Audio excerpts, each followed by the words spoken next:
ഇന്ന് എൻ്റെ internship start ചെയ്യുമായിരുന്നു. അങ്ങനെ രാവിലെ മടി പിടിച്ചിട്ടാണെങ്കിലും ഞാൻ എഴുന്നേറ്റ് ഇപ്പോൾ ഇത് കാണുമ്പോൾ നിങ്ങൾ വിചാരിക്കും എന്ത് ഫേസ് വാഷ് ചെയ്യുന്നത്, ബ്രഷ് ചെയ്തില്ല. അതൊക്കെ ഞാൻ എപ്പോഴേ ചെയ്ത്. എന്നിട്ട് കുളിയും തേവാരും എല്ലാം കഴിഞ്ഞ് റെഡിയായി തട്ടമെല്ലാം ഇട്ട് സെറ്റായി നിന്ന് ഒന്ന് അങ്ങോട്ടും ഇങ്ങോട്ടൊക്കെ നോക്കി കഴിഞ്ഞപ്പോഴേക്കും ഉമ്മയുടെ ഇത് ചായ ഉണ്ട്. ചായയൊക്കെ കുടിച്ച് കഴിഞ്ഞ് സമയമില്ലാന്ന് മനസ്സിലായതുകൊണ്ട് ഞാൻ നേരെ ഇറങ്ങി ബസ്സിൽ കയറി. ബസ്സിലൊന്നും വലിയ തിരക്കൊന്നും ഇല്ലായിരുന്നു, എന്നാലും കുറച്ച് ലാഗായിരുന്നു. അങ്ങനെ എത്തി ഭാഗ്യത്തിന്. പിന്നെ ഓട്ടോ വിളിച്ച് പോയപ്പോൾ സമയമില്ലായിരുന്നു നടക്കുക. അങ്ങനെ ഓട്ടോ വിളിച്ച് പോയപ്പോഴേക്കും ട്രാഫിക്. ഇതാണ് ഞാൻ വർക്ക് ചെയ്യുന്ന ഹോസ്പിറ്റൽ. അങ്ങനെ ജോയിൻ ലെറ്ററൊക്കെ കൊടുത്ത് കുറച്ച് കഴിഞ്ഞപ്പോഴേക്കും ഞാൻ കോട്ടൊക്കെ ഇട്ട് സെറ്റായി. അങ്ങനെ ഡ്യൂട്ടിക്ക് ഇറങ്ങാൻ തുടങ്ങി. ഇനി നമുക്ക് പിള്ളേരെ പരിചയപ്പെടാം. ഇത് ബോബി, പിന്നെ ഇത് കിർത്തു, ഇത് സുഫിന, ഇത് ഷേർലി ചേച്ചി. ആൾ ഭയങ്കര പാവമാട്ടോ. പിന്നെ ലേ ചേച്ചി അതിലും പാവുക. പിന്നെ മഞ്ജുഷ മാമും OP HOD. അത് കഴിഞ്ഞ് ഞങ്ങൾ ഫുഡൊക്കെ കഴിച്ച് കഴിഞ്ഞ് സംസാരമൊക്കെ കഴിഞ്ഞ് താഴെ എത്തിയപ്പോൾ നല്ല തിരക്കുമുണ്ട്, പേഷ്യൻസും ഉണ്ട്.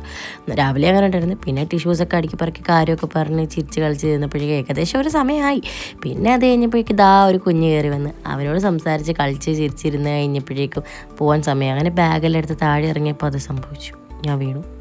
അത് കഴിഞ്ഞ് താഴെ ഇറങ്ങി വന്നപ്പോഴാണ് മഴ കണ്ടത്. അപ്പോൾ ഞങ്ങൾ ഹോസ്പിറ്റലിൽ ഇരുന്നപ്പോൾ ഒന്നും മഴ കണ്ടില്ല. അങ്ങനെ മഴയാണെങ്കിലും സാരില്ല, വീട്ടിൽ പോകണമല്ലോ, എങ്ങനെയെങ്കിലുമൊക്കെ പോകണമല്ലോ. അങ്ങനെ എൻ്റെ നടത്താൻ പോരാന്ന് പറഞ്ഞ് രണ്ടും കൂടെ എൻ്റെ കൈ പിടിച്ച് നടത്തുക. അങ്ങനെ എങ്ങനെയൊക്കെയോ ബസ് സ്റ്റാൻഡിൽ എത്തിയിട്ട് നേരെ ഞങ്ങൾ വീട്ടിൽ പോയി.